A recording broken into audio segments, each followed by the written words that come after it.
Hello student, welcome back to NKS academy. चलिए guys, आज का वीडियो सेशन स्टार्ट करते हैं।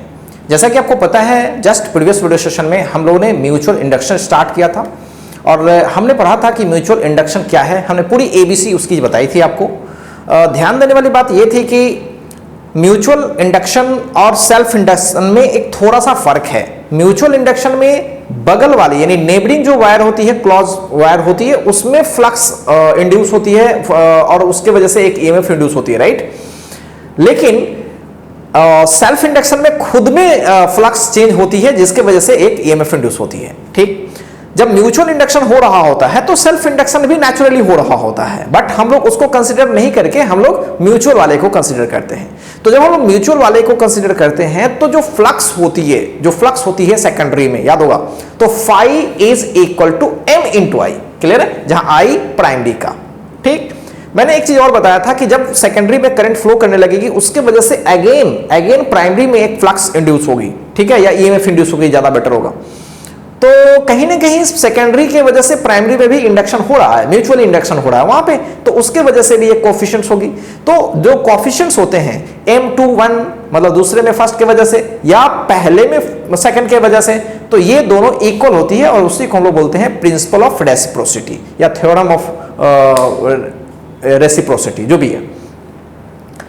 आज के डेट में गाइस हम लोग डिस्कस करेंगे कि जो हमने अलग अलग सिचुएशंस में, जैसे एक वायर लिया था, एक लूप लिया था, इसका जो इंडक्शन हमने निकाला था, कोएफिशिएंट ऑफ जो म्यूचुअल इंडक्शन निकाला था, ठीक है, उसी टाइप का और कुछ अच्छे सवाल हम लोग कोशिश करेंगे प्रैक्टिस करने का, ठीक है। हालांकि इसमें सवाल कोई टफ बनता नहीं है। आपको करना क्या होता है, सिंपल फ्लक्स निकालनी होती है और फिर करंट से डिवाइड करना होता है, थोड़े से इंटीग्रेशन करनी पड़ती है जहां पे बी वैल्यू वगैरह कर रही है। तो आइए उसी टाइप का एक दो सवाल करते हैं आज, फिर हम लोग आगे बढ़ने की कोशिश करेंगे। तो चलिए आज के डेट में हम लोग एक छोटा सा सवाल लेते हैं। सवाल थोड़ा यूनिक जैसा है।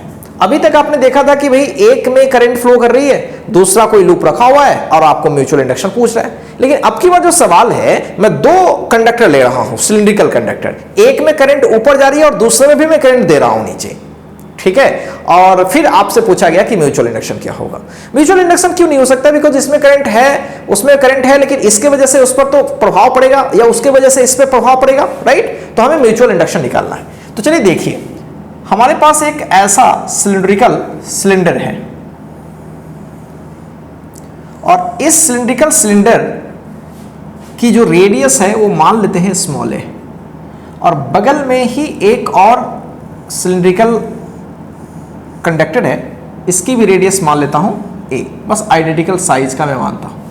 अब इसमें एक पहले वाले में करंट ऊपर दौड़ रही है, पहले वाले में करंट ऊपर दौड़ रही है और दूसरे वाले में करंट नीचे दौड़ रही है। सेम करंट में ले रहा हूं और दोनों के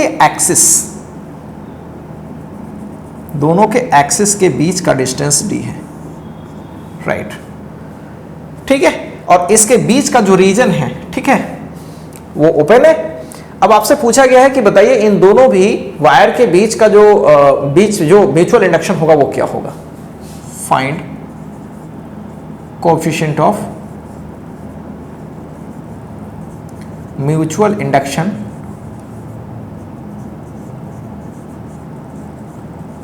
बिटवीन टू वायर्स। मोटा वायर है और एक बात ध्यान रखना है, इसमें इसके अंदर में जो फील्ड होगी उसको थोड़ी देर के लिए नेग्लेक्ट करना है, मतलब इसके अंदर के फील्ड को कंसीडर नहीं करना है। स्पेशल सवाल है कुछ। The field inside the cylinder is neglected, तब की बात हो रही है, मतलब केवल बाहरी फील्ड की चर्चा करेंगे। अब गाइस जिसमें कुछ खास है नहीं, थोड़ा सोचो। अगर मैं इस पूरे रीजन में, पूरा एल लेंथ होगी इसकी, अगर एल लेंथ है पूरे रीजन में गाइज, अगर मैं फ्लक्स निकाल लूं, ठीक, और करंट तो दोनों में सेम ही है और आई से डिवाइड कर लूं, तो अपना आंसर हो जाएगा। सीधी सी बात है। अब मैं यहां पे फ्लक्स निकालने जाऊंगा तो क्या इसी के वजह से फ्लक्स होगी कि इसके वजह से भी होगी? करंट तो दोनों में साइमल्टेनियसली फ्लो कर रहा है। तो सीधी सी बात है कि भैया इसमें जो यहां पे जो कहीं भी किसी एक्स पे मैं जा रहा हूं, यहां से मैं एक्स पे जा रहा हूं, तो नेचुरली यहां से वो डी माइनस एक्स पे हो जाएगा। तो इस P पर जब हम मैग्नेटिक फील्ड निकालेंगे, राइट, तो उस P पे मैग्नेटिक फील्ड दोनों की वजह से होगा, क्योंकि साइमल्टेनियसली करंट इसमें भी फ्लो कर रही है और इसमें भी फ्लो कर रही है। और कमाल की बात यह है कि इसके वजह से फील्ड इस साइड में आउट है तो इस साइड में इन, राइट, इस साइड में इन है, और इसके वजह से चूंकि ये नीचे करंट है तो इधर से आउट है तो इधर इन, यानी दोनों की वजह से करंट, दोनों की वजह से मैग्नेटिक फील्ड इनवर्ड ही है, मतलब एड अप हो जाएगा। तो अगर मैं P पे मैग्नेटिक फील्ड निकालूंगा तो क्लियर हो गया। अब मैं क्या करता हूं, P पर एक लंबा सा ऐसा मैं पूरा बना नहीं रहा हूं, लंबा सा dx विड्थ का एक सेक्शन ले लेता हूं, ये लंबा सा है, ऐसे जितना दूर रीजन है ना उतने दूर तक का एकदम लंबा सा dx विड्थ का, पूरे इसका एरिया क्या होगा, ठीक है, एरिया निकाल लेंगे और उस जगह पर जाकर के पहले मैग्नेटिक फील्ड इंटेंसिटी निकाल लेते हैं। तो magnetic field intensity eight P, तो this is very easy, mu not I by 2 pi x दूरी पर है इसके वजह से, और उसके वजह से जुड़ जाएगा, राइट। तो म्यू नॉट आई बाई 2 पाई आप चाहें तो इस तरह से कर सकते हैं, राइट। इसलिए अगर मैं फ्लक्स निकालूं स्मॉल सेक्शन में, इनसाइड द स्मॉल सेक्शन, तो स्मॉल सेक्शन में जो फ्लक्स होगी वो होगी B इंटू छोटी सी एरिया, और B उस जगह का क्या है, ये रहा mu not I by 2 pi 1 by x plus 1 by d minus x, उस जगह का छोटा सा फील्ड ये है, और एरिया क्या होगा वहां, ये एरिया होगा पूरा लंबाई L है इंटू डी एक्स, राइट। तो ये हो गया छोटा सा फ्लक्स,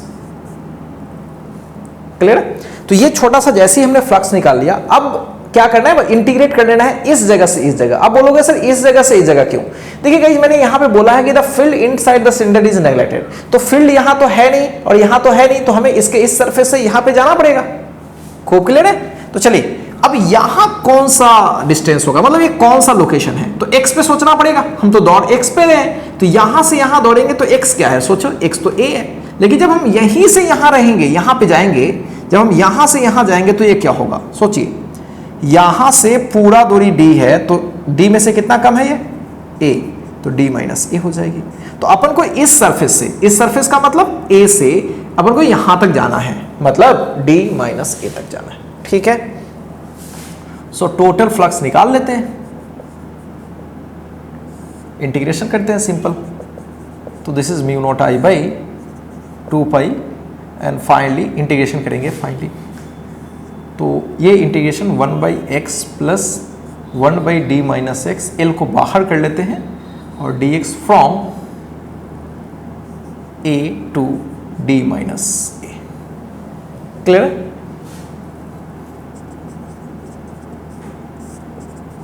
1 अपॉन एक्स का ln x होता है और 1 अपॉन डी माइनस एक्स का minus ln d minus x होगा। क्यों माइनस होगा, सोचिए ये प्लस है तो प्लस ही होगा, लेकिन x का जो कोएफिशिएंट है माइनस, उससे डिवाइड पड़ेगा, तो फाइनली ये क्या हो जाएगा माइनस, इसलिए मैं डायरेक्ट माइनस लिख दे रहा हूं, a से d माइनस ए।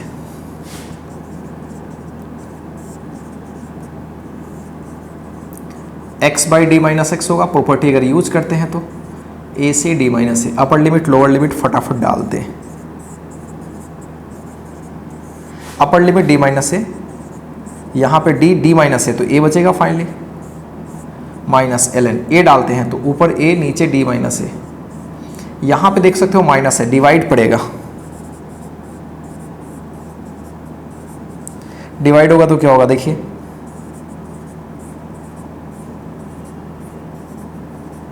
ऐसा, तो d माइनस ए का होल स्क्वायर हो जाएगा,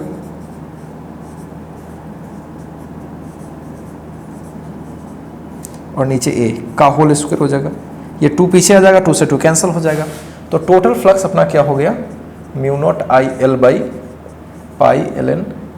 अब इस सवाल में कुछ था नहीं, केवल फ्लक्स निकालना ही टेढ़ी खीर थी इसमें, इसलिए m तो निकाल लेंगे, फाई बाई आई डायरेक्ट हटा देते हैं,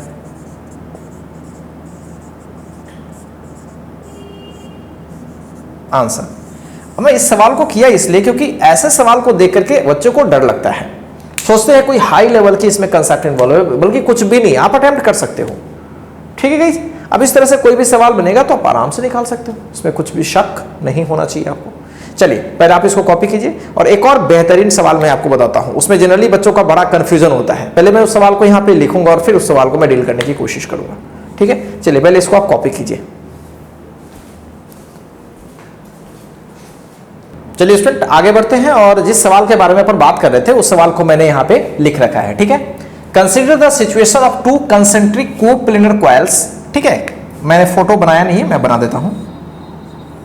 आपके पास दो कंसेंट्रिक सर्कुलर कॉइल्स है, मान लीजिए इसकी रेडियस ए है और इसकी रेडियस बी है, R1 R2 कुछ भी ले सकते हैं, स्मॉलर है और एक लार्जर है, ठीक।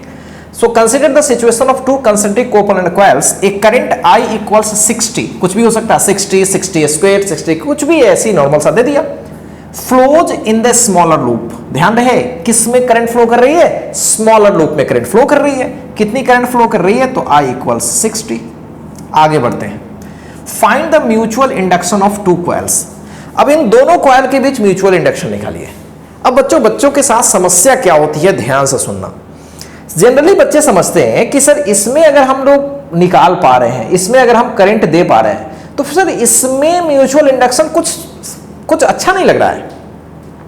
बड़े में करंट होती तो बड़े का टोटल फ्लक्स, बड़े का जो फील्ड होता वो छोटे वाले में आता, फिर उसके बाद हम कैलकुलेशन करते हैं। तो आपने एक चीज तो पढ़ा होगा ना, प्रिंसिपल ऑफ रेसिप्रोसिटी। अगर बड़े के वजह से छोटे में mutual induction, coefficient of mutual induction निकाल रहे हैं, तो छोटे की वजह से बड़े में, राइट, दोनों तो सेम ही होती है। तो अगर आपको ऐसी परेशानी हो रही है, जनरली होता क्या है कि हम लोग बड़े वाले को प्राइमरी लेके चलते हैं और उसके अंदर जो होती है उसको सेकेंडरी लेके चलते हैं। हमारा कैलकुलेशन ऐसे ही होता है और अभी तक ऐसे ही होता आ रहा है। अब यहां पे तो मुसीबत है, आपको बड़े वाले और इसके बीच आपको करना है और बड़े वाले में कोई करंट नहीं है। तो म्यूचुअल इंडक्शन निकालने के लिए हम एक कंसीडर कर सकते हैं करंट को, कोई इश्यू नहीं है, हम बड़े वाले में कोई भी करंट कंसीडर कर सकते हैं। और हम लोग सबसे पहले एक नॉर्मल तरीके से बड़े वाले में करंट डाल करके और पहले कोएफिशिएंट ऑफ म्यूचुअल इंडक्शन तो निकाल लें, जो हमारा तरीका है। अब आप में से बहुत सारे लोग बोलेंगे कि सर छोटे वाले में बड़े की वजह से, देखिए गाइस, छोटे वाले की जो फील्ड है, छोटे वाले की पूरी फील्ड इसके अंदर तो नहीं है, ये तो क्लियर है। तो इसलिए यहां पे उस चीज को निकाल पाना बड़ा मुश्किल है कि इस पूरे का फील्ड यहां पे भी होगी, यहां पे भी होगी, यहां पे भी होगी, लेकिन वो सब कैलकुलेशन तो कर नहीं सकते आप, ठीक है। तो ज्यादा बेटर क्या है कि हम बड़े वाले को चूज कर लें और उसका फील्ड इसके पूरे रीजन पे है, तो वो काम हमारा आसान है, ठीक। मतलब एक तरीका है जो हम कैलकुलेट कर सकते हैं और दूसरा तरीका है जो हम कैलकुलेट नहीं कर सकते, हमारा हाथ बंधा हुआ है, कुछ फॉर्मूले हमें मालूम नहीं है, ठीक। मैं बोलूं कि इसमें करंट फ्लो करिए, क्या इसके वजह से यहां पे फील्ड आपको मालूम है, नहीं मालूम है, यहां मालूम है, नहीं मालूम है, तो क्या इसके पूरे रीजन में फील्ड आप निकाल पाओगे, बोलोगे नहीं सर मुश्किल है। लेकिन मैं उल्टा बोलूं कि अगर इसमें करंट है तो क्या इस छोटे से रीजन में फील्ड निकाल पाओगे, बोलोगे हाँ सर, लगभग बड़े वाले का लगभग अंदर सेंटर पे जो होता है उसी के राउंड में लगभग वही होगी। ये बोलना ज्यादा आसान है।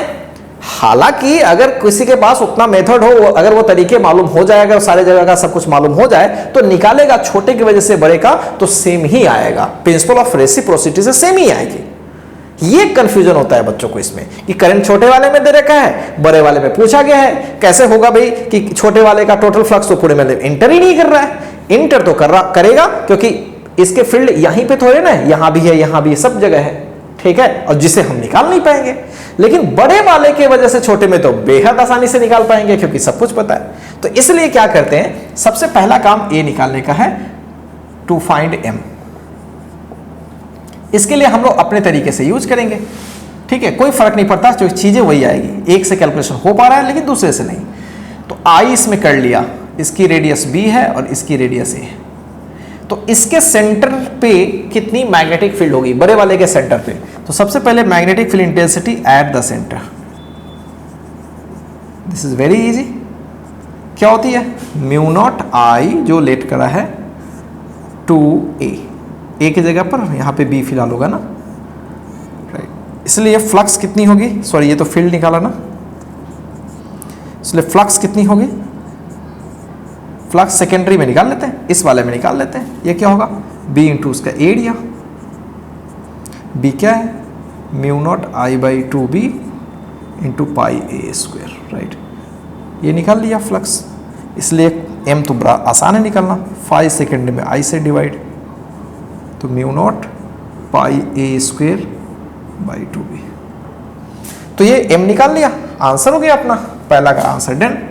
सेकेंड देखते हैं, find the induced current in larger coil. Larger coil में इंड्यूस्ड करंट तो होगी, बिकॉज इसमें करंट चेंज कर रही है तो फ्लक्स चेंज करेगा, ठीक है। म्यूचुअल इंडक्शन की बात हो रही है तो करंट तो होगी। अब ध्यान से समझिएगा, अगर मैं करंट की बात करूं लार्जर कॉइल में तो करंट क्या होती है? करंट पूछा गया है, induced current in larger coil. Induced EMF भी पूछ सकता था, इंड्यूस्ड करंट भी, ठीक है। यहां पे ऐसा करते हैं, करंट की जगह पर ईएमएफ ही करते हैं, क्योंकि करंट के लिए मैंने नीचे एक और सवाल सेट कर रखा है। तो ईएमएफ निकालने के लिए d phi by d t, यही तो होता है ना, d phi by d t, ठीक है। और फाई क्या होती है? M into I. फाई क्या होती है? M into I. फाई बराबर m into I, is it? तो एम तो हमने ऑलरेडी निकाल के रखा हुआ है, राइट। एम को बाहर कर लेते हैं और ये d I by d t, m हमने अभी निकाला हुआ है mu not pi a square by 2b, ये हमने m निकाला हुआ है। और d I by d t, current किस में चेंज हो रही है? इसमें चेंज हो रही है, राइट। इसके वजह से उसमें निकाल रहे हैं, ठीक है। m का कैलकुलेशन इसके वजह से यहां नहीं किया है क्योंकि मुसीबत था, लेकिन I EMF का कैलकुलेशन कर पा रहे हैं बिकॉज m हमने ऑलरेडी निकाल के रखा हुआ है, इसलिए। So what is D I by d T? So this is 60 divided by d T. तो ये 2 आप देख सकते हो, फाइनली आंसर ये हो जाएगा 6 आ जाएगा। So 3 mu not pi a square by b, ये इंड्यूस्ड ईएमएफ है। जब इंड्यूस्ड ईएमएफ आ जाए तो करंट भी आ जाएगा। This is very simple. तो इस सवाल में क्या डिफिकल्टी थी, होपफुली आपको समझ में अच्छे से आ गई होगी, ठीक है। क्योंकि एम निकालने में इसमें थोड़ी सी बच्चे कंफ्यूज करते हैं कि छोटे से बड़े में हम कैसे एम निकालेंगे, ठीक है। बड़े से छोटे में निकालना आसान है हमारे लिए, वो निकाल लेंगे तो फिर छोटे से बड़े में निकालने की कोई जरूरत नहीं, बिकॉज वो चीजें वही होंगी। होपफुली मेरी बातें क्लियर है गाइस। चलिए इसको कॉपी कीजिए पहले। चलिए बच्चों आगे बढ़ते हैं और आगे हम लोग एक बहुत ही बेहतरीन सवाल सेट करते हैं गाइस। और वो सवाल जो है वो टोरॉयड टाइप का है, ठीक है। म्यूचुअल इंडक्शन पे ही है। जिस टोरॉयड के बारे में बात कर रहे हैं वो टोरॉयड मैंने यहाँ पे बना रखा है। ये टोरॉयड कैसा है पहले समझते हैं, इसको पूरे सवाल को पहले फिल करते हैं। सवाल क्या है, मैंने सवाल का केवल फोटो बना रखा है। अगर आपको अच्छे से दिख रही होगी तो ये जस्ट एक रिंग जैसा दिखाई दे रहा है, बट ये केवल रिंग नहीं है, ठीक है। केवल ये रिंग नहीं है, इसके थोड़ी सी नीचे विड्थ है, थोड़ी सी नीचे ऐसे नीचे विड्थ हाइट है समझो। तो इसकी जो हाइट की मैं बात करूं इस तरह से हो गया और नीचे कुछ हाइट है, ये हाइट है इसकी, राइट। तो इसकी जो हाइट है वो h दी गई है। इनर रेडियस a है और आउटर रेडियस b है, राइट। और इस पे जो ऐसे जो टर्न्स लपेटे गए हैं वो नंबर ऑफ टर्न्स उसकी n1 है। और यहाँ पे एक कुछ जैसे अब समझो, थोड़ा फील करने की जरूरत है। आपने गोल वाला चुंबक देखा है, थोड़ा उसको फील करो और इसको फील करो, आपको एग्जैक्टली वैसा ही फील होगा, ठीक है। कैसा रहता है, ऊपर से सर्कुलर रहता है, राइट रहता है। और नीचे क्या रहता है, ध्यान से देखो नीचे क्या रहता है, वो ऐसे कुछ विड्थ रहता है उसका। तो विड्थ ये क्या है, h, विड्थ क्या है h। पूरे में ऐसे ऐसे टर्न्स लगा दिया गया है और पूरे में कितने टर्न्स है, n1 मेंशन है। Inner radius a, outer radius b। अब उस वाले पे है ना, उस चुंबक जैसे मैंने जो स्ट्रक्चर बनाया है वैसा ही कुछ स्ट्रक्चर है सोलेनोइड का, उस पर मैंने बाहर से कुछ वायर ऐसे लपेट दिए, सिंपली ऐसे वायर लपेट दिया, ऐसे ऐसे ऐसे से वायर लपेट दिया। जस्ट ऐसे लपेटेंगे तो रेक्टेंगुलर होगा। कैसे होगा सोचो, पूरा गोल थोड़े ना ये, तो जस्ट एक ऊपर ऐसे ऐसे ऐसे, ऊपर नीचे ऐसे ऐसे ऐसे ऐसे, देखो इस तरह से होगा।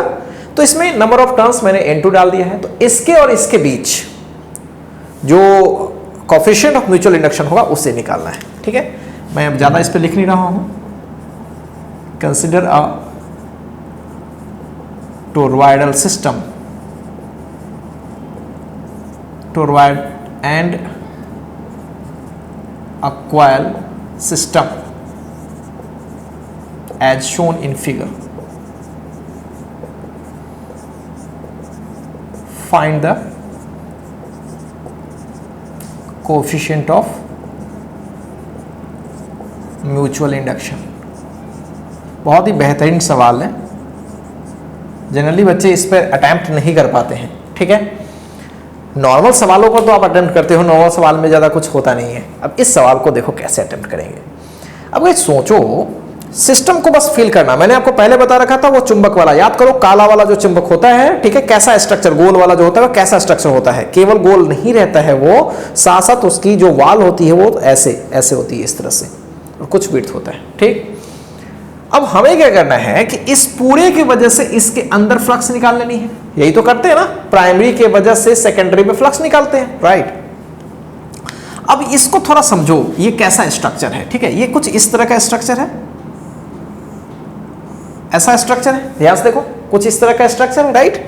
इस तरह का स्ट्रक्चर है जिसका ये वाला एंड और ये वाला एंड के बीच कितनी की गैपिंग है।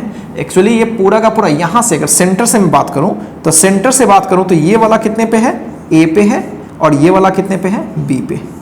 यही ऐसे ऐसे लूप गया हुआ है, गोलाकार है, ये ऊपर लूप ऐसे ऐसे ऐसे, ऊपर ऐसे ऐसे ऐसे, समझ रहे हो, ऐसे देखो, सामने से देखो, ऊपर ऐसे ऐसे, इस तरह से लूप ऐसे गया हो, राइट। तो यहां से इसकी दूरी ए, फिर अगले एंड की बी, क्लियर है।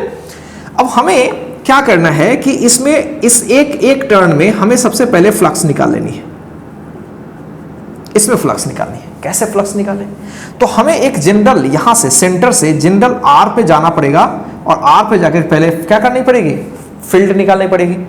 और ये पूरी इसकी हाइट क्या है गाइज, ये पूरी हाइट क्या है, एच। आर पर जाकर के मैंने डी आर सेक्शन ले लिया, तो सबसे पहले इसमें हम लोग फ्लक्स निकाल लें। तो यहां पे फील्ड चाहिए होगा, तो आर पे जाके फील्ड क्या होगी, अब गौर से सुनना।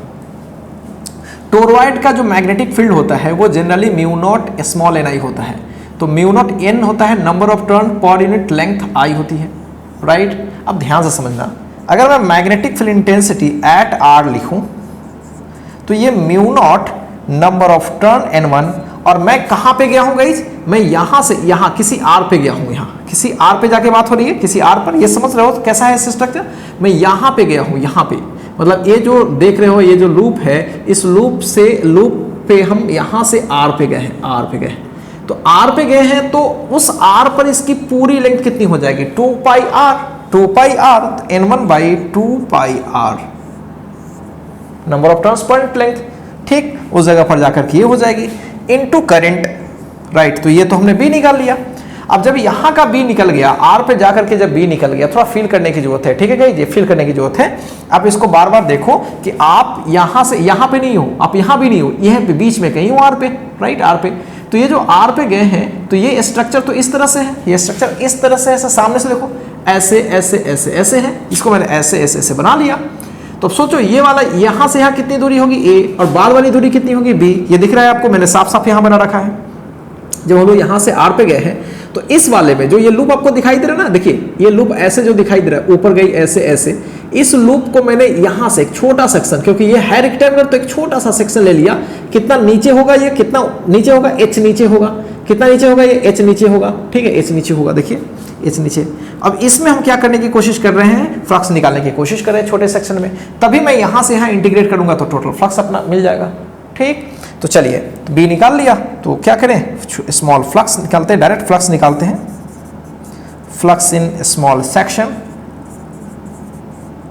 D phi B into area. B है आपका mu naught n1 I by 2 pi small R, और एरिया क्या होगा इसका, इसका एरिया होगा h इंटू डी आर। अब इंटीग्रेट कर लेंगे तो टोटल फ्लक्स मालूम हो जाएगा। तो mu naught n1 I h by 2 pi D R से R from A to B, कुछ भी खास इसमें नहीं है। अब इंटीग्रेशन करते हैं सिंपल, तो mu naught n1 I h by 2 pi ln r आ जाएगा उधर, from A to B.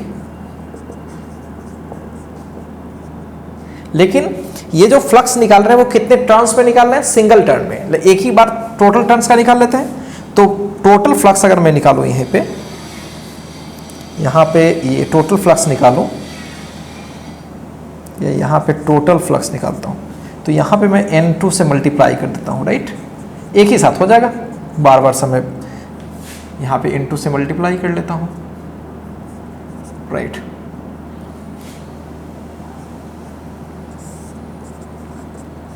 ln upper limit b minus, तो ये डायरेक्टली देता हूँ b बाई ए, इसलिए m क्या होगा 5 बाई आई से डिवाइड करो, i गायब हो जाएगा, n1 n2 h by 2 pi ln b by A. बेहतरीन क्वेश्चन है गाइस, बहुत ही बढ़िया का सवाल है, जनरली बच्चों से सवाल होता नहीं है। ठीक है, अब इस तरह से गाइस बहुत तरह के और भी सवाल बनेंगे, लेकिन सारे सवालों में सिंपल कंसेप्ट है। करना क्या है, हमें उस वाले में फ्लक्स किसी तरह से निकालना है लॉजिक से। ठीक है, मैं एक दो सवाल आपके लिए दे देता हूं जो कि इजी टाइप का सवाल है। जैसे अभी जो सवाल हम लोगों ने किया है, एक सिंगल लूप लिया था, याद करें। अभी मैं क्या करता हूं, इसमें मल्टीपल लूप ले लेता हूं, n लूप्स ले लेता हूं इसमें, और डिस्टेंस अभी भी a है, और ये वाला मैं दे देता हूं b, और ये वाला दे देता हूं l।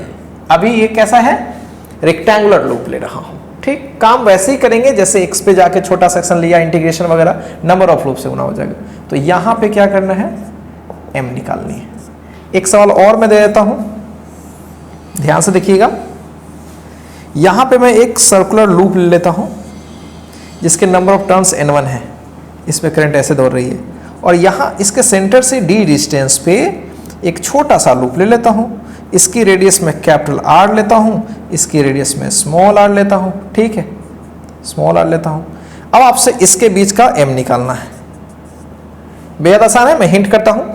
इसके वजह से यहाँ पे मैग्नेटिक फील्ड निकालेंगे, और इसके वजह से यहाँ पे मैग्नेटिक फील्ड इस साइड में होगी, एरिया वेक्टर भी ऐसे होगी, एरिया वेक्टर भी ऐसे होगी, मैग्नेटिक फील्ड भी ऐसे, तो दोनों के बीच एंगल 0 डिग्री। तो फ्लक्स तो निकालना बेहद आसान है। सबसे पहले इसके वजह से यहाँ पे फ्लक्स निकाल लीजिए। आपको पता है कि एक्सिस पर अगर r डिस्टेंस d डिस्टेंस पे जाते हैं तो कितनी फ्लक्स होती है। तो मैं इसको d की जगह पर x कर लेता हूँ, ज़्यादा अच्छा होगा आपके लिए। तो सबसे पहले इसके वजह से यहाँ पे फील्ड निकाल लीजिए। फील्ड निकालने के बाद इसमें फ्लक्स निकाल लीजिए, और फ्लक्स निकालने के बाद काम खत्म है, I से डिवाइड कर लीजिए, आपका आंसर आ जाएगा। खुद से करिए, खुद से करें, m यहाँ पे निकाल लें। तो दो क्वेश्चन आपके लिए दे दिया, दोनों क्वेश्चन को मैंने हिंट भी कर दिया, खुद से हो जाना चाहिए, इसमें कुछ भी रॉकेट साइंस नहीं है गाइज। ठीक है, तो गाइज अब हम लोग म्यूचुअल इंडक्शन निकालना खूब अच्छे से सीख गए। ठीक है, पहले इसको आप कॉपी कीजिए।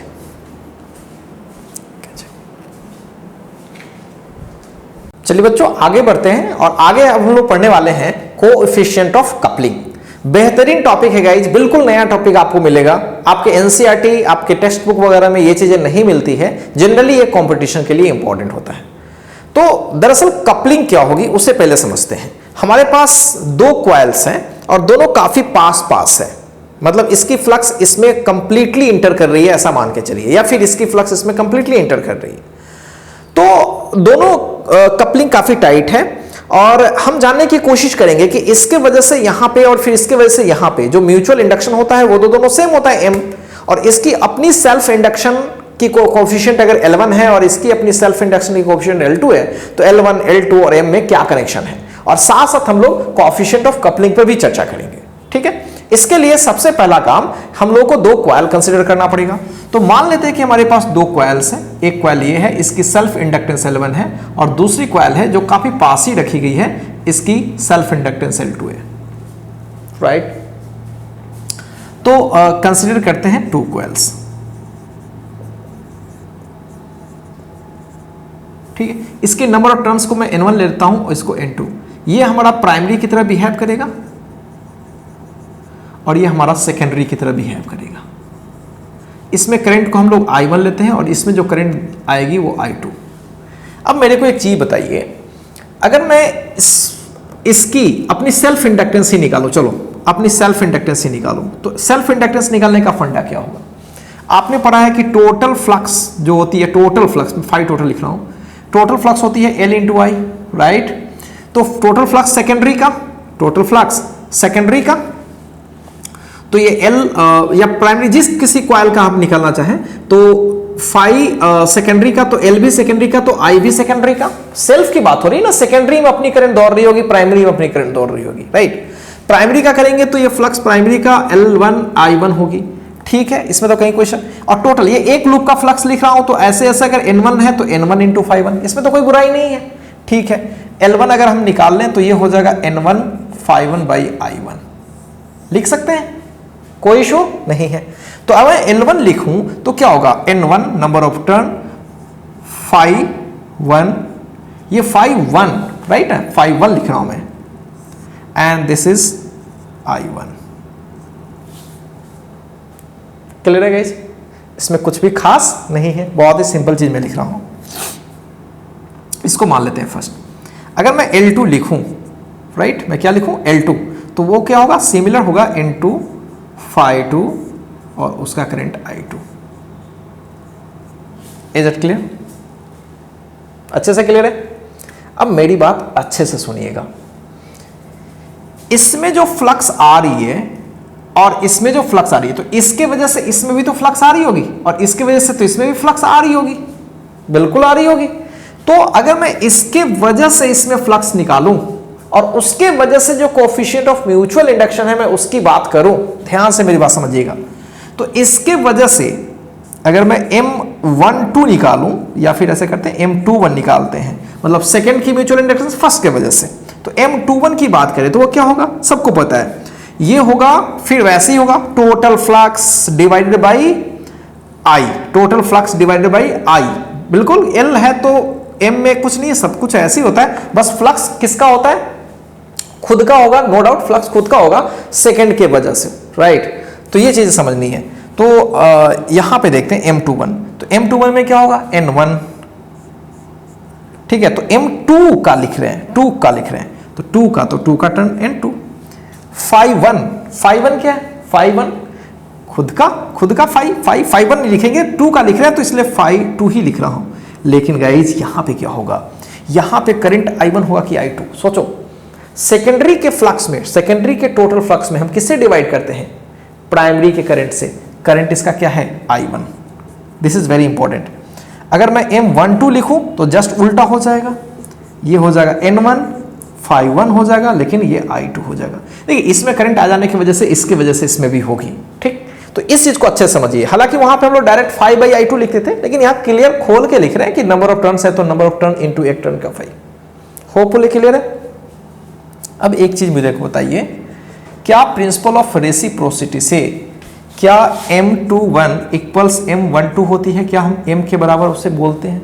बिल्कुल, इसमें तो कहीं कोई दो राय नहीं है, पहली चीज। And if coupling is tight,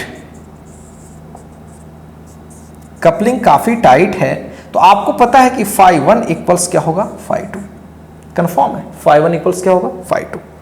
अब एक काम करते हैं गाइज, एक काम करते हैं, फर्स्ट और सेकंड को मैं मल्टीप्लाई करता हूं, ठीक है, फर्स्ट और सेकंड को मल्टीप्लाई करता हूं और थर्ड और फोर्थ को भी मल्टीप्लाई करता हूं, देखता हूं क्या मिलता है।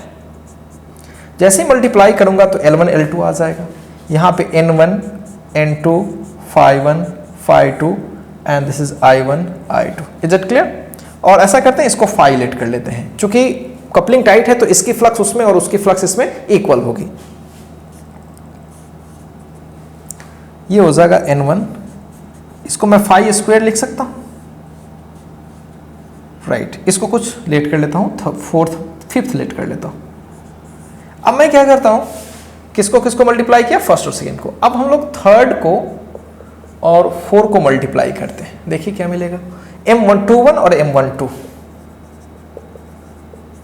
और वहां पे क्या मिलेगा हमें, N1 N2 phi1 phi2 I1 I2। कमाल हो गया, क्या हम इसको M इंटू M लिख सकते हैं? बिल्कुल। और यही चीज गई देखो तो ये है क्या, हाँ वही है, क्योंकि phi1 phi2 तो इक्वल है।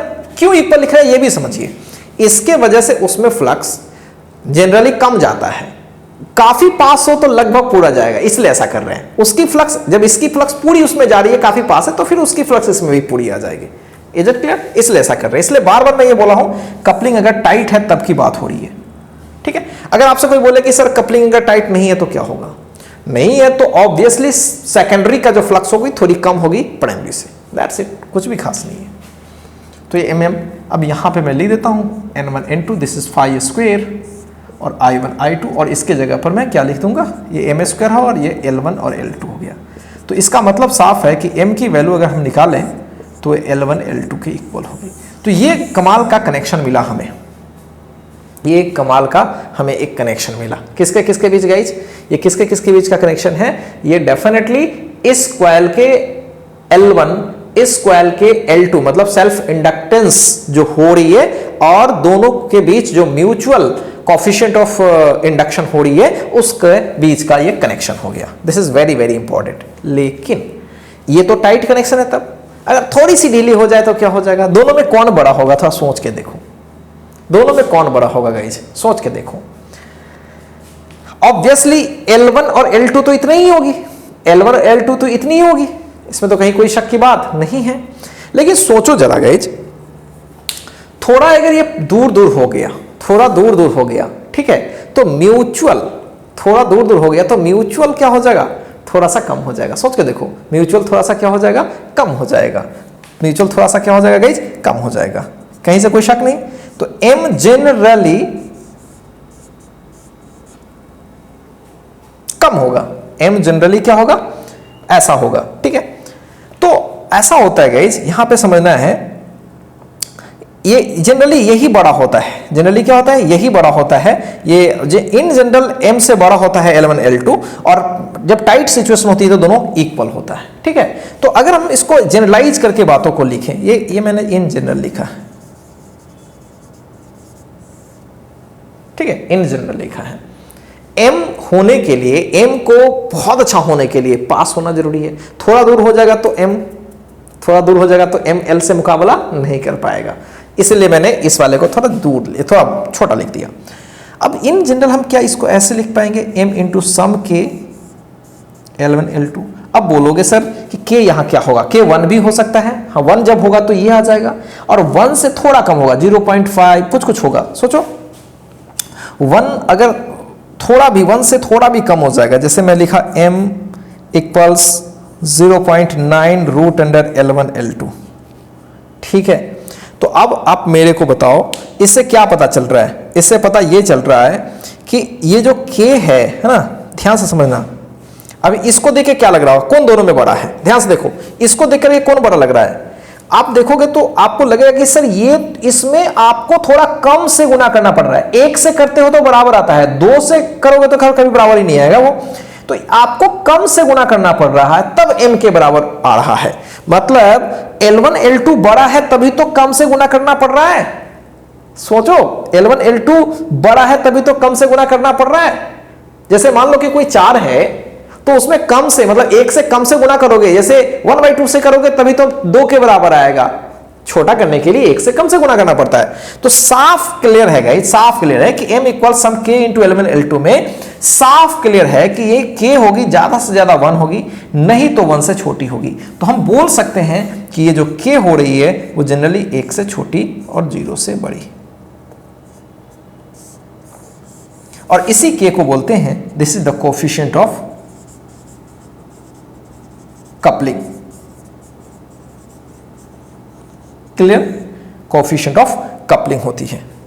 खूब अच्छे से क्लियर है गाइस, इसमें कहीं कोई शक तो नहीं है।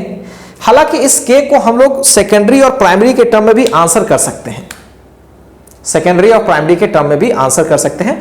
जो सेकेंडरी में फ्लक्स होती है और जो प्राइमरी में फ्लक्स होती है, ठीक है। ऐसे इन जनरल तो टोटल फ्लक्स सेकेंडरी में प्राइमरी के इक्वल होगी, कपलिंग टाइट होगी। इन जनरल बात करें जब कपलिंग टाइट नहीं हो भी सकती है, तो सेकेंडरी में फ्लक्स प्राइमरी से ज्यादा होगी, कम होगी। बोलोगे सर थोड़ी कम हो जाएगी, ठीक है। तो इस K को ना हम एक नए तरीके से भी यहां पे बनाते हैं। इस K को हम लिखते हैं flux in secondary, flux in secondary divided by flux in primary. इससे भी हम K को डिफाइन करते हैं। तो कुल मिलाकर के आपने क्या सीखा, कपलिंग टाइट हो तो M equals root under L1 L2 कैसे आया, मैंने चीजों को काफी अच्छे से एक्सप्लेन किया हुआ है। प्राइमरी की वजह से सेकेंडरी में फ्लक्स, सेकेंडरी की वजह से प्राइमरी फ्लक्स, दोनों इक्वल होती है, और M12 और M21 दोनों इक्वल होता है। पहले मैंने L1 लिख लिया, फिर मैंने L2 लिख लिया, ठीक। M12 निकाल लिया, फिर M21 निकाल लिया, दोनों सबको निकाल लिया। M21 में लिखने में यही थोड़ा सावधानी बरतनी थी कि N25 में यहां करंट किससे डिवाइड करते हैं, सेकेंड वाले में अगर फ्लक्स देख रहे होते तो करंट प्राइमरी से डिवाइड करते हैं, इस वाले में फ्लक्स देख रहे होते तो करंट सेकेंडरी से डिवाइड करेंगे। खूब अच्छे से क्लियर है। और इस तरह से चीजों को हमने निकाल लिया, और यहां पे मैंने, हालांकि आपको मतलब इन्हीं सब चीजों से है, लेकिन यहां पे मैंने एक छोटी सी चीज आपको बताई कि इन जनरल ये ऐसा होता नहीं है, कपलिंग टाइट होती है तभी ये होता है। इन जनरल M कम होता है, कम होने का वजह भी मैंने बताया कि पास नहीं होगा तो म्यूचुअल इंडक्टर्स, समझ रहे हो ना, पूरा फुल इसका फ्लक्स उसमें इंटर नहीं करेगा। क्लियर है। अब अपनी L के बारे में बात करें तो अपनी फ्लक्स तो हमेशा पूरी की पूरी इंटर रहेगी, दूसरे में थोड़ी कम हो जाएगी, तो म्यूचुअल वाला थोड़ा कम हो जाएगा, म्यूचुअल वाला थोड़ा कम हो जाएगा। M इंटू M का प्रोडक्ट ना, M इंटू M का प्रोडक्ट L1 इंटू L2 के प्रोडक्ट से थोड़ा डेफिनेटली कम हो जाएगा, क्योंकि L में पूरा फ्लक्स है, L2 में पूरी पूरी फ्लक्स की फील हो रही है, लेकिन M मतलब M1 वाला या फिर M2 वाला थोड़ा थोड़ा कम हो जाएगा, इसलिए ये थोड़ा पार्ट कमजोर हो जाता है। ऐसा कर दिया, यहाँ पे K लगा दिया, ठीक है। K1 भी हो सकता है, A1 से छोटा भी हो सकता है, इसे कोएफिशिएंट ऑफ कपलिंग कहते हैं। यहां तक में तो कहीं कोई इशू नहीं है। चलिए पहले आप इसको कॉपी कर लीजिए, अब इसके बाद हम लोग कॉम्बिनेशन ऑफ इंडक्टर पढ़ेंगे और उसके बाद आज का टॉपिक हम लोग कवर कर लेंगे। चलिए बच्चों आगे बढ़ते हैं और अब हम लोग लास्ट टॉपिक डिस्कस करने वाले हैं, कॉम्बिनेशन ऑफ इंडक्टर। तो हेडिंग हम लोग लगाने वाले हैं कॉम्बिनेशन ऑफ इंडक्टर। हालांकि इस तरह की चीजें हमने काफी बार कर ली है, हम लोगों ने कैपेसिटर में भी, हम लोगों ने रेजिस्टर में भी, सब में कॉम्बिनेशन किया है। और कैपेसिटर जो होता है वो इलेक्ट्रिकल एनर्जी स्टोरिंग डिवाइस होती है। अगर मैं रेजिस्टर की बात करूं तो उसमें हीट एनर्जी लिबरेट होती है, और अगर मैं इसकी बात करूं इंडक्टर यानी सोलेनोइड की बात करूं तो इसमें मैग्नेटिक एनर्जी स्टोर होती है। सब में आपको एनर्जी पता होता है कितनी एनर्जी कंज्यूम होती है। तो इसकी कॉम्बिनेशन कर लेते हैं। तो अभी हम लोग क्या करने वाले हैं, एक सीरीज कॉम्बिनेशन करेंगे।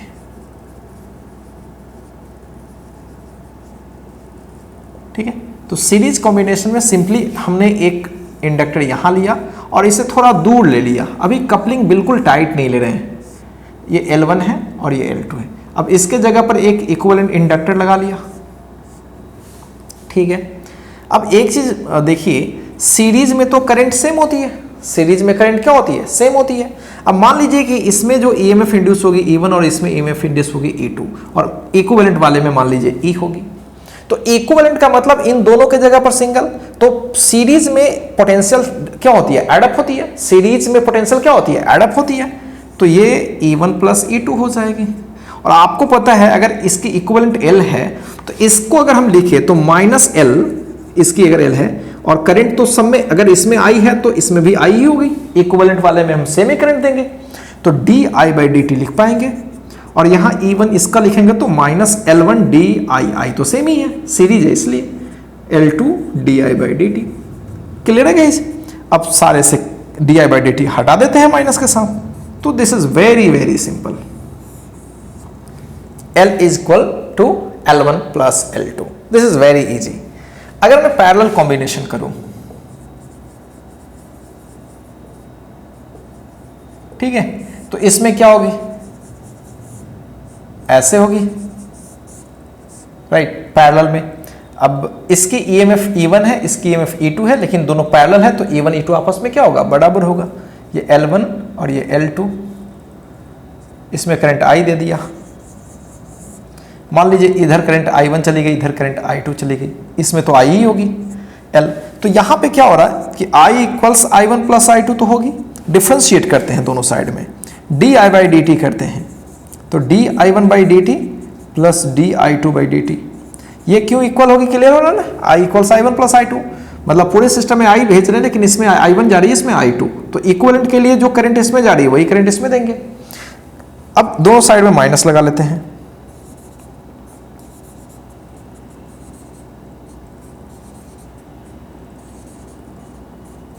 राइट, यहां तक तो ठीक है।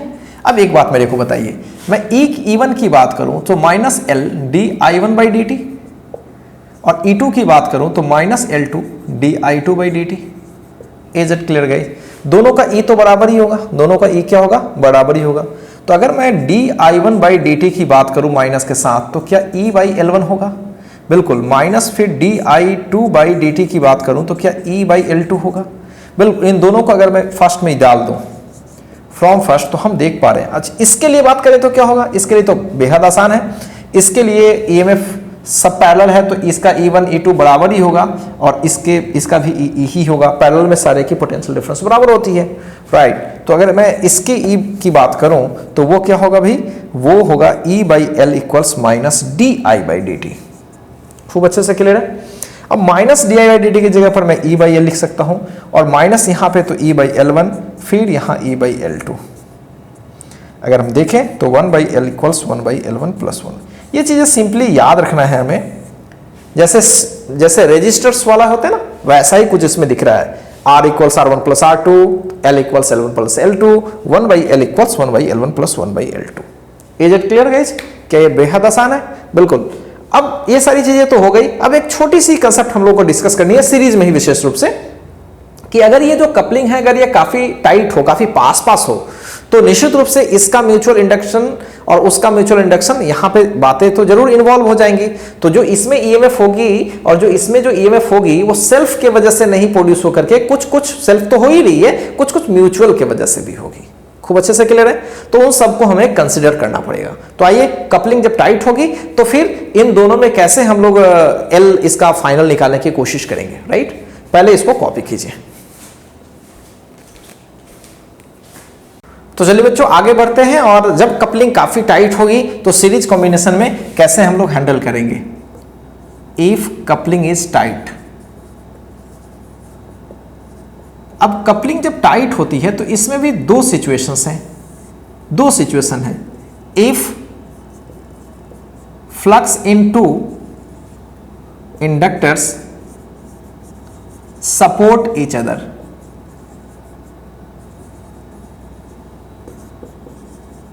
कैसे सपोर्ट करती है मैं भी बताता हूं आपको। जैसे ये एक सोलेनॉइड देख रहे हैं,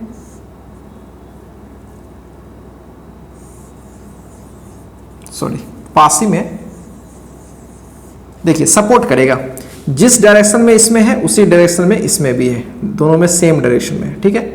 तो देखिए दोनों का फ्लक्स सेम डायरेक्शन में सपोर्ट कर रही है। अब ध्यान से देखिएगा, इसके वजह से इसमें म्यूचुअल इंडक्शन होगा और इसके वजह से इसमें म्यूचुअल इंडक्शन होगा, सेल्फ तो हो ही रहा है, ठीक है। अब ध्यान से समझिएगा, इसके जगह पर इक्विवेलेंट मैंने तो लगा ही लिया, एल पहले जैसा कर रहे हैं। अब ध्यान से देखिएगा, करंट तो आई, सब में जा रही है, इसमें भी आई। अब इसमें जो ईएमएफ हो रही है, इसमें ई भी हो रही है और प्लस ई डैश भी, इसमें ई हो, इसमें भी कुछ ऐसा करते हैं, इसमें E1 ले लेते हैं, इसमें E1 डैश, इसमें E2 और E2 डैश। ध्यान से समझिएगा, ये E1 पहले लेते थे, इसमें E2 लेते थे। अब E1 डैश और E2 डैश क्या है भाई? तो इस म्यूचुअल के वजह से है। तो अब ध्यान से देखिएगा, E अगर मैं बात करूं, E1 की बात करूं, तो ये तो आपको पहले से पता है -L1 di/dt, लेकिन E1 डैश जो हो रही है वो म्यूचुअल के वजह से, तो वो -M1 तो नहीं लिखेंगे क्योंकि M1 M2 बराबर होती है, तो ये di/dt। ये एक कहानी में फर्क है। अब ये माइनस क्यों, ये भी समझो। देखिए, इसके वजह से इस साइड में म्यूचुअल इंडक्शन हो गया, सेल्फ होगा इस साइड में, और फिर इसके वजह से, चूंकि इसमें देखो, इसके वजह से इसमें भी जस्ट अपोज करेगा, जस्ट क्या करेगा? अपोज करेगा। तो अपोज करने के लिए इसी साइड में, तो कहने का ये मतलब कि सेम डायरेक्शन ले लिया। अगर इसकी फ्लक्स इसको सपोर्ट नहीं करे, अगर इसकी फ्लक्स इसको सपोर्ट नहीं करे, तब इस डायरेक्शन में होने के बजाय इस डायरेक्शन में म्यूचुअल इंडक्शन हो जाएगा। खूब अच्छे से क्लियर है? यहां पे सपोर्ट में आपको पता है लेंज लॉ से, अगर आप सपोर्ट कर रहे हो तो कुछ अलग चीजें हैं, विरोध कर रहे हो तो कुछ अलग चीजें हैं, ठीक है। अब ध्यान से देखो, ये और ये फ्लक्स एक दूसरे को सपोर्ट कर रही हैं, ठीक है। तो इसका जो, इसमें भी फ्लक्स बढ़ रहा होगा, इसमें भी फ्लक्स बढ़ रहा होगा, इसमें भी फ्लक्स बढ़ रहा होगा, इसमें भी फ्लक्स। तो फ्लक्स किसी में बढ़ती है तो बगल वाले में अपोजिट, बगल वाले में अपोजिट, बिल्कुल गाइस। इसमें भी खुद का भी फ्लक्स बढ़ रहा है तो खुद में भी अपोजिट, कमाल है। मतलब इसके वजह से भी अपोजिट और इसके वजह से अपोजिट, मतलब सेम डायरेक्शन। समझ रहे हो मेरी बात? तो ये चीजें समझनी है। तो E1 डैश, फिर आ जाइए E2 करेंगे तो क्या होगा? -L2 di/dt, और E2 डैश करेंगे तो -M similar, right.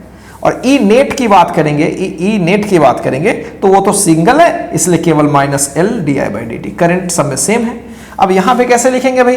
Net EMF होगी E1 plus E1 dash plus E2 plus E2 dash.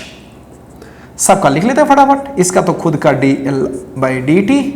L di/dt sorry, और ये हो जाएगा L1 माइनस में di/dt minus M di/dt plus, तो माइनस ही होगा L2 di/dt,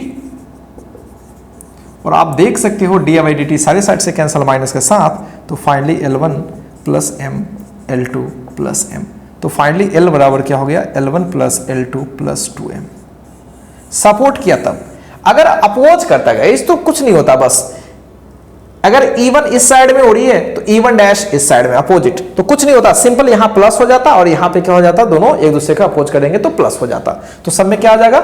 minus, plus plus आ जाएगा तो उल्टा ना हो जाएगा, यहां पे माइनस आ जाएगा। तो वो सिचुएशन क्या होगी,